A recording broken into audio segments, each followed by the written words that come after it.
Good morning, wrestling fans. Welcome to PWR today, September 2nd, 2020. It's your boy, the man they call Meathead, along with Matthew Thomas. Good morning, Matthew. Hey, good morning. This is the first time I've ever talked to you in September 2020. Isn't that something else?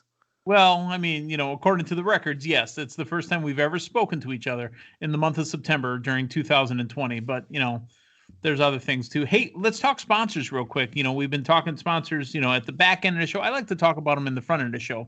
And our first sponsor, Collar and Elbow brand. Matthew, I know that you've heard me tell you about I love my Shad Gaspard shirt. I know you. How much do you have yet? I think you said you had some. What kind of Collar and Elbow brand? I am in the process of getting the Collar and Elbow Waffle House style shirt, Nice. so I can proudly wear that when I go to the Waffle House. So that's going to be the next one that's going to be added to my collection. Nice. Yeah, Collar and Elbow brand. If you get on over there and use the promo code PWR360, you can save yourself 10%. Make sure you're helping out. You're really, it's wrestling shirts, the wrestling brand. It's T-shirts for wrestling. I mean, that's really what it is. So, and then our other sponsor, and it's my favorite one to talk about. Are you ready for it? It's manscaped.com. If you guys could only hear, we've joked about this. Matthew, you and I we've been interacting now, 6-7 years, I think it has been.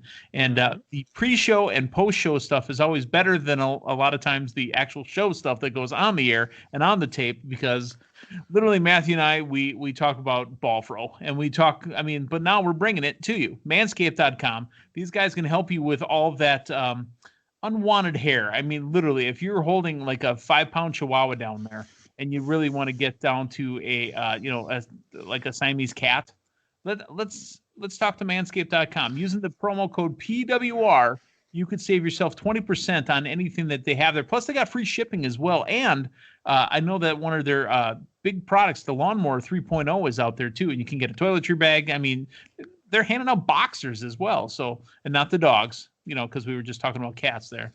I'm talking about the boxers that say Manscaped on them. So it's manscaped.com, manscaped.com. Get on over there. PWR, save yourself 20% on that. Matthew, I know that you've been looking into that as well, right?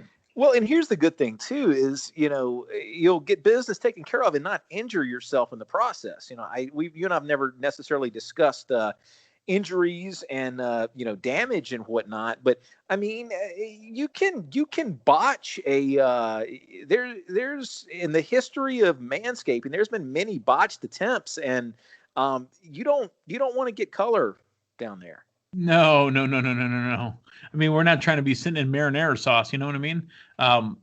Matthew, did you finish your homework yet? Have you seen the change up? Oh, that's why there was no Manscaping talk in Field of Dreams. I thought I was supposed to watch Field of Dreams. I was wondering why Kevin Costner never did anything to his thing. No, that was Bull Durham with Tim Robbins and Kevin Costner. Susan Sarandon was there watching. No, Matthew. I keep messing up the baseball. I need to write it down. I know it has something to do with baseball, and I keep watching. I've watched some good movies though. It was the change up does have one scene in there where they go to a Braves game. That's it. Well, here's the thing too. I was thinking I was going to get it when he went to see when he went to James Earl Jones's home. I thought like maybe he's going to catch him because he wasn't expecting him. He wasn't expecting him, and I thought, you're saying Hercules needs to be manscaped. That's enough for today. This is the scene. This is the scene where he catches him off guard and he's doing his business. But no, it was not that movie. No. All right, manscaped.com. Make sure you're checking them out. Like I said, 20% off actually if you're using the promo code PWR. So give them a look. Now, speaking of giving it a look, I want to talk about. So it's Wednesday morning, and normally we're getting hype, getting ready. We don't get hype, we stay hype, kind of thing for AEW and NXT. However, last night was Super Tuesday, as we found out week 1 Super Tuesday, because the NHL is having their playoffs on USA. So we had, and arguably so, the Mount Rushmore of NXT champions in a 4-way, 60-minute Iron Man match. Finn Balor, Adam Cole, Johnny Gargano, Tommaso Ciampa. There's an empty, vacated NXT title, and we need a winner. Before this match aired, when it was announced, I was ready to complain about it. I really was.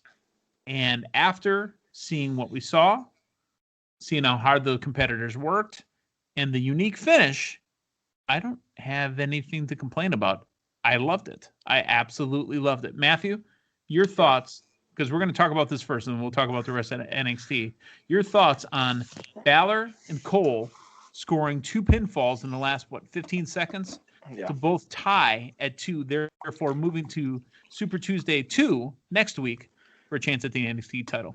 I thought it was a great piece of storytelling. Here's the thing. We very rarely get something, a brand new style of match, and I don't ever recall seeing a 4-man Iron Man match before. And, they've got a completely blank canvas to work with, and that opens up to new ways of telling a story. And they did just that tonight.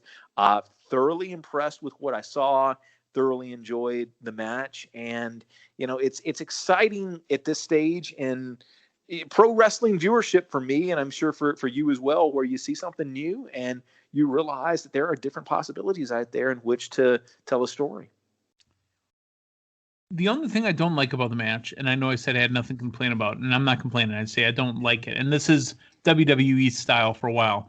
You know how in the Royal Rumble the last 5, maybe 10 years, and I understand the difficulties of booking a Royal Rumble match. There's always small little segments built for 2 to 3 competitors at a time while the others lay in the corner and rest, or lay outside of the ring and rest. This match did have a lot of that. Yeah. Where, it was a 2-man segment where the other 2 are out doing something else. It was a 3-man. They had a lot of this. In the Royal Rumble, that happens all the time. You can literally, if you pay attention, probably cut the Royal Rumble down into 10 segments or 12 segments, and that's where the action happened. Yeah. Other than that, like I said, it's pretty, and it's pretty common with, ladder matches, TLC. I mean, how many Money in the Bank, you're going to have everybody incapacitated from a big spot while 2 people do their thing, and then somebody goes down, and that's really the tough thing in these type of matches where you have multiple people, is keeping that psychology in point while you are able to get those spots in. And some of the multi-man matches that I've seen that I've enjoyed the most, it's a nice hybrid spot. Your hybrid style, you're not necessarily always getting that big spot, but you're looking at it, okay, this would make sense if you had 3 or 4 guys vying for this briefcase or vying for this title. And that's something that some companies do better than others. As much as I enjoy the AEW product, my goodness, in the multi-man tag matches, you got a lot of people standing around just waiting to catch people. Yep.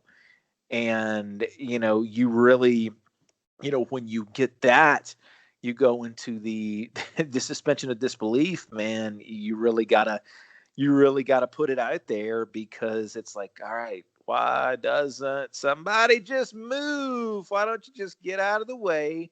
There's a guy hurling himself at you. Why don't you just step that way? Yeah, pretty much.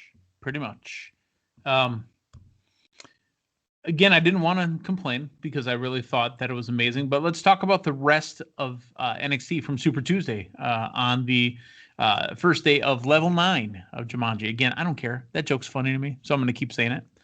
Isaiah Swerve Scott and Breezango defeat Legado del Fantasma in a 6-man street fight. I'm also caught up on the R-Truth game show, and I found it absolutely hilarious that one of the questions for Breezango was, all right, and how many times has Breezango won the belt?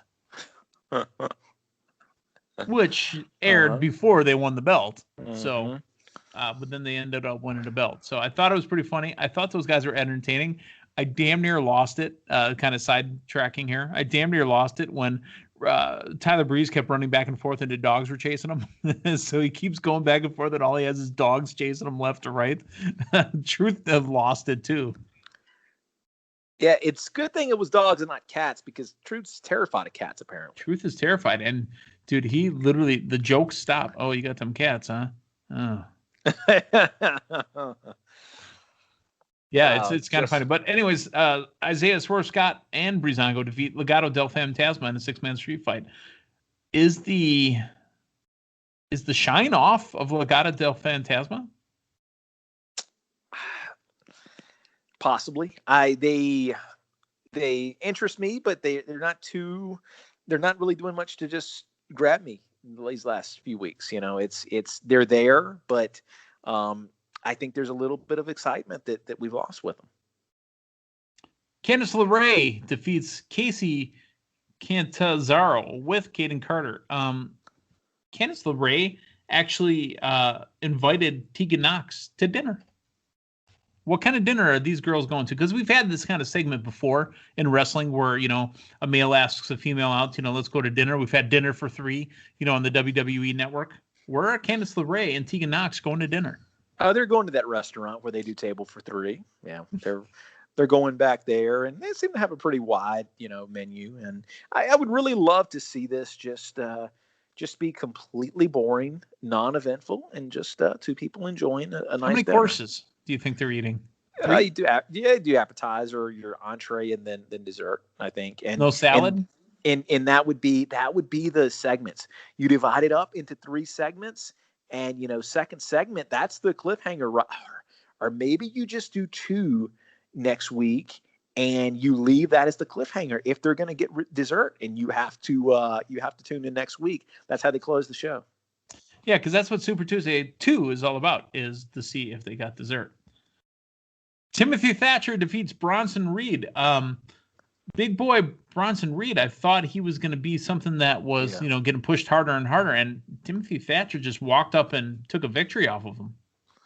Thatcher's interesting. We've been seeing him get, more screen time here in the last several weeks, and, he seems to have some momentum.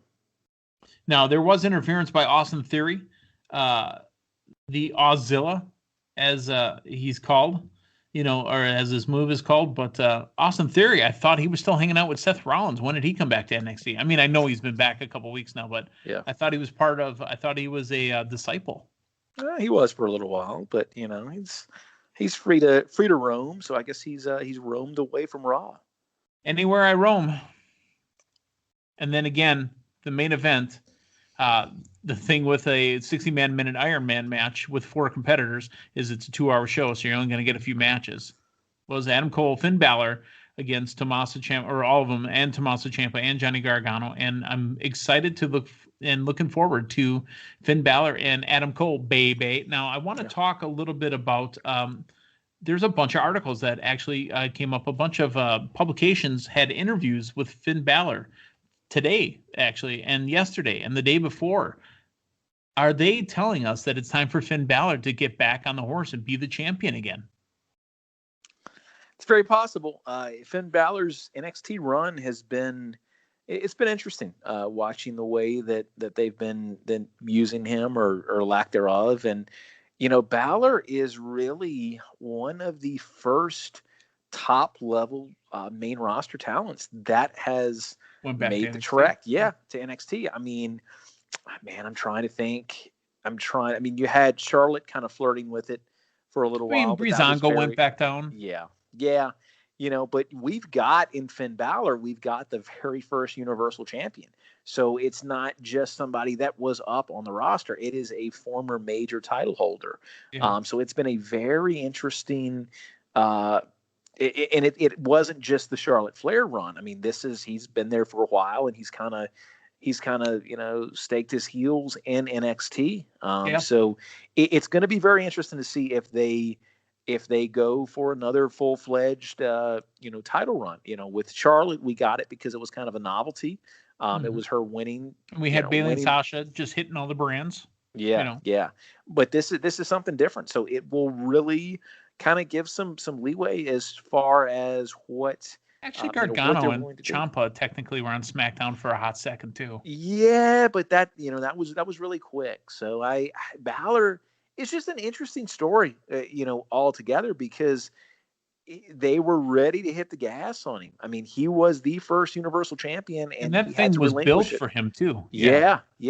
They had to relinquish it, the following night. And I mean, that was seemingly what that Universal title was going to be. Was going to be your title. I mean, potentially for, people the likes of Finn Balor, but that kind of the wrestling title. But, as we've seen in subsequent years. Lesnar had the title and took it hostage, for months upon a time. Yeah. I mean, it's quintessentially become the, at first it started off as the, as the Raw title, and it's kind of switched back and forth. But Right. man, a very interesting lineage with the Universal title thus far. Yeah, and this article on CBSSports.com specifically, after taking a few months off following SummerSlam 2019, Balor landed back in NXT. The break, Balor recently told the Spark in the Dark podcast was necessary because he found himself turning into, quote, a bitter dick, unquote. He said he was so immersed in, the workload was so heavy. He worked 172 matches that year, and it's different cities, so add in about 50 days of travel. I mean, he said he didn't see his family for almost 2 years because he's in the WWE bubble. And what he wanted to do was kind of break the mold, because even if you're not doing it subconsciously, you're working like everybody else. Same cadence, same path, same whatever. So you got to break the mold. And I really do think, and it's ironic too, because it's mentioned in the articles. And, I thought about this as well when it happened. Karrion Kross dropped the belt the exact same way Finn Balor dropped the Universal belt. And how ironic would it be that Finn Balor comes back and takes back the NXT belt? Yeah. So, no, and I mean, as time goes on, and the statement was made. I can't remember. It's been a year or so ago now, and I think it was on one of the shareholders' calls. But I think it was a Triple H statement, if I'm not mistaken, that they are viewing NXT as a third brand and not third necessarily equal brand. Yeah, and I think it's still hard for a lot of people to buy.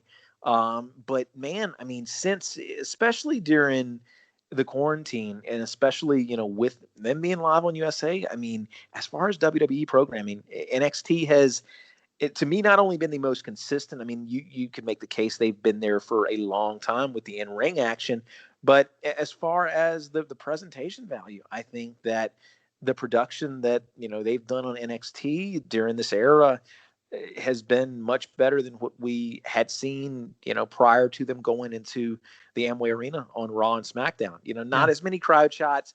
The dark lighting, I think, served NXT much better, in this, as opposed to lighting the lack of fans that were there. So this is really kind of seeing NXT, take a stage, not just for the in-ring talent, but as one of the more watchable products during all this. So, and I think honestly, it's going to take, people like Finn Balor, your former champions there, to kind of go down and re-immerse themselves. And I don't want to say legitimize, but you're going to have to see more of that, I think, if you are making the case that it's a third brand and not just developmental. Because here's the thing, if you see, consistently, that's where people are starting out, and you're using that to groom talent for the main roster. You can make the case that it stands on its own, and you're still going to have people that, watch it as the superior product, but you are still technically using that as your farm system to groom people to the main roster. You get more quote unquote main roster people, coming back and now potentially winning titles. I think that argument's going to be a lot stronger. Okay. So that's what we've got for NXT. Now, again, it's Wednesday morning, so we've got a very big, this is the go home for AEW's All Out, which is happening this Saturday, available on all the normal streams. Plus, folks, you should be really getting it on Fight TV, fight.tv. So is it fight.tv or fighttv.com? We're going to have to check that one out there. I might have gotten that one wrong. I apologize to our friends over at Fight TV. It is fight.tv. My apologies. Fight.tv indeed. And I am actually going to be traveling. I will be in Las Vegas this upcoming weekend. And through the magic of Fight TV and a phone and a little cord that connects the phone to the television, I will be able to conveniently watch the pay-per-view on the road. What a world we live in. Ironically, you probably could have been at the pay-per-view if not for the COVID situation, because I believe All Out should have been in Vegas. Well, it's like my own little pay-per-view. It's my own little little well, thing. We know whatever hotel room you're in, you're usually filming stuff anyway. So, I mean, it doesn't. Yeah. It's just going to be, it just happens to coincide with the weekend when there's an AEW pay-per-view. And 4. All right, so let's talk the card real quick here. The AEW Championship, Jon Moxley takes on MJF. The Paradigm Shift is banned. Chris Jericho versus Orange Cassidy in a Mimosa Mayhem match where, God, I love where this has gone. I didn't think we'd get more out of it, but we're getting more. This is match number 3. So, I mean, there's going to be a huge vat of mimosa.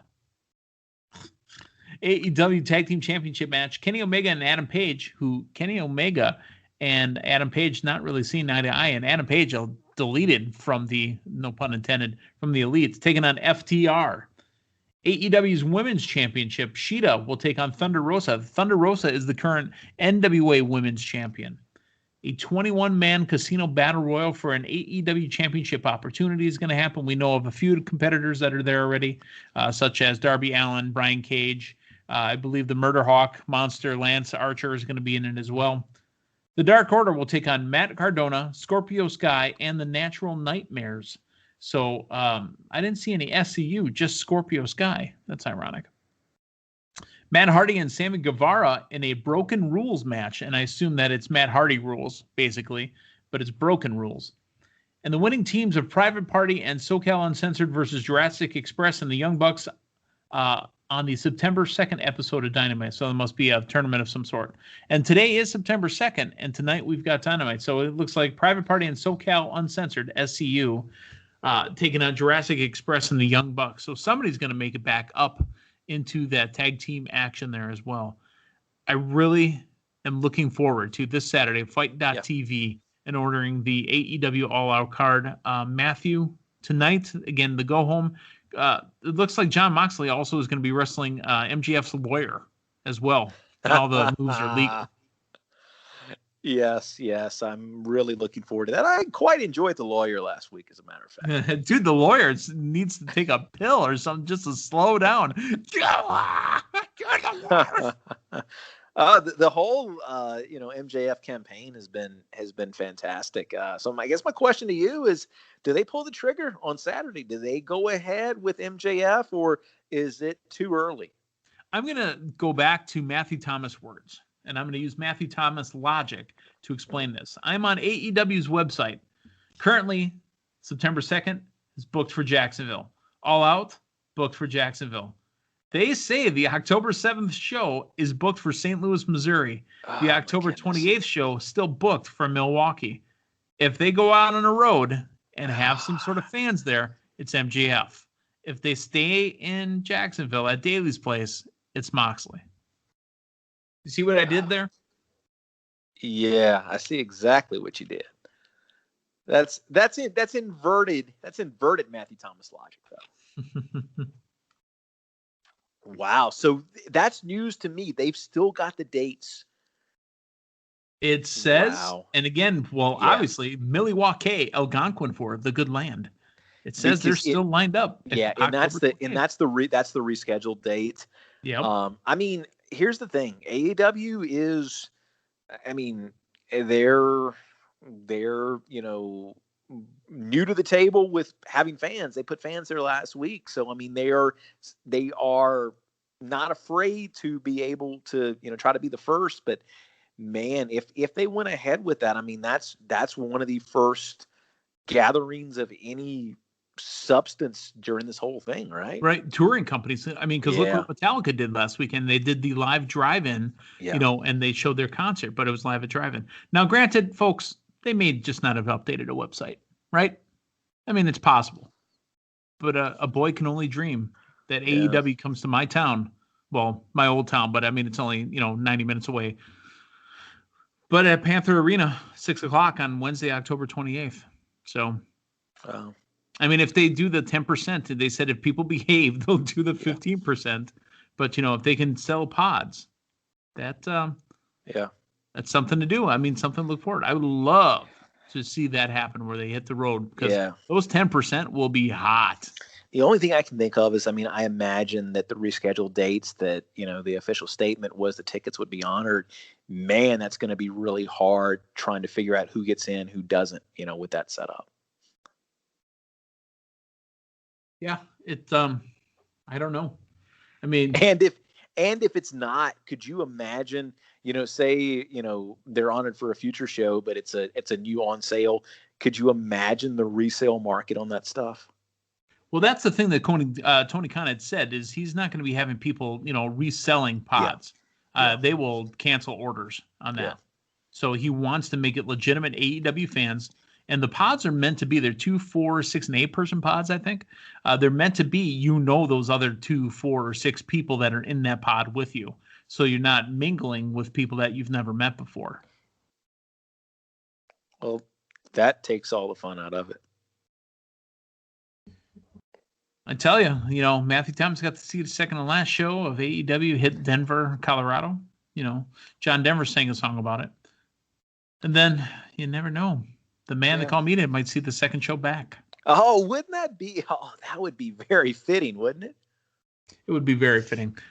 I'm excited. We got some good again, we've had great wrestling the last couple of weeks. Payback was better than we expected, only because it was a pay-per-view right after SummerSlam when we expected nothing. It was better than expected. We had Super Tuesday with a match finish that we've never seen before. And you know what? Go ahead and comment and tell me if there is one. I didn't see it.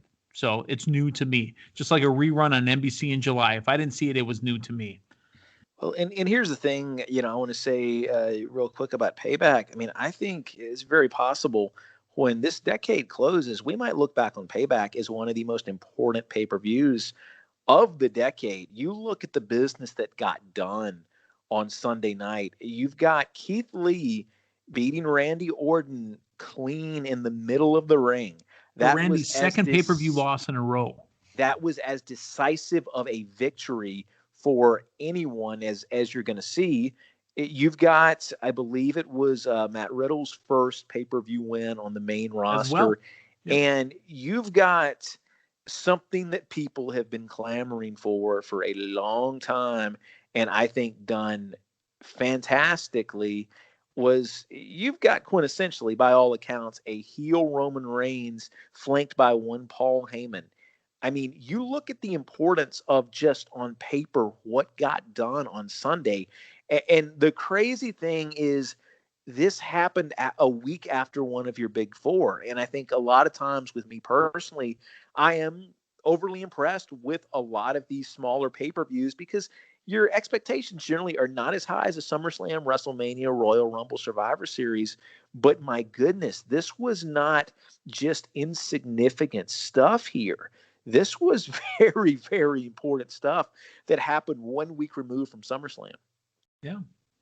Folks, go ahead and give us a like, give us a subscribe, leave a comment.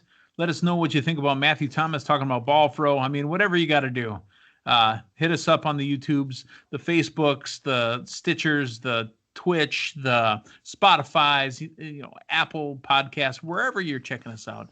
Make sure you leave a subscribe, a like, and a comment for us. Hey, we got a lot of more great stuff coming up this week. We're going to talk to Damien tomorrow morning, I believe. Again, if we can find Damien and hopefully keep politics out of it, because then the show goes 49 minutes long. So for Matthew Thomas, I'm the man they call Meathead. Thanks for stopping by. So long, everyone.